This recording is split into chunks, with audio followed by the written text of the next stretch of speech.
C'est un nouveau tournant dans l'affaire Normand Tavo. Un an après le classement sans suite de l'enquête judiciaire, Mediapart a révélé, ce lundi 24 juin, de nouveaux éléments troublants issus des 1400 pages du dossier. L'ex-youtubeur aux millions d'abonnés, accusé par plusieurs jeunes femmes de viol et de corruption de mineurs, y reconnaît pour la première fois des erreurs et des fautes sur le plan moral. Un aveu tardif qui ravive la colère des plaignantes, bien décidées à se battre pour relancer la procédure.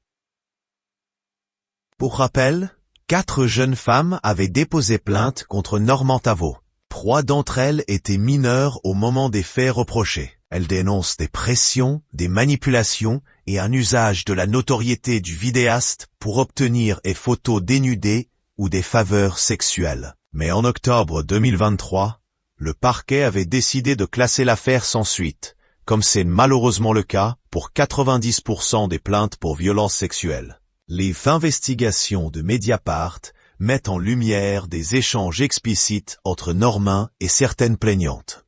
Dans sa déposition, relayée par le site, l'humoriste était interrogé sur des accusations précises. Plusieurs témoignages de jeunes femmes mentionnent que vous leur avez sollicité des photos dénudées, des nudes, des daddy boobs et autres. Plusieurs mentionnent que si elles ne répondaient pas à vos demandes, vous les menaciez de les supprimer de vos contacts. Qu'en pensez-vous? Ce à quoi Normand a répliqué « Non, je ne suis pas d'accord avec ça. » C'est terrible de dire ça.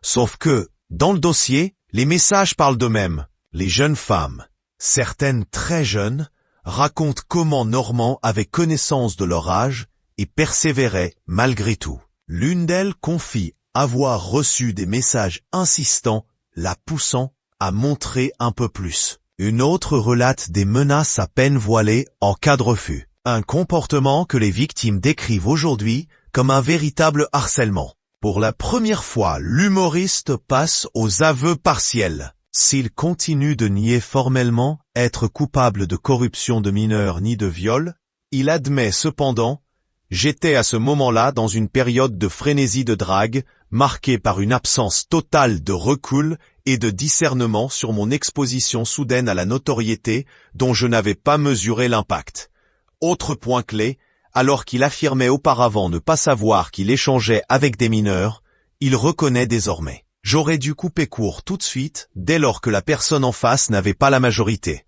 Une déclaration qui ne passe pas du tout auprès des plaignantes. Pourquoi la justice n'a-t-elle pas pris en compte ces preuves? S'indigne l'une d'elles auprès de Mediapart.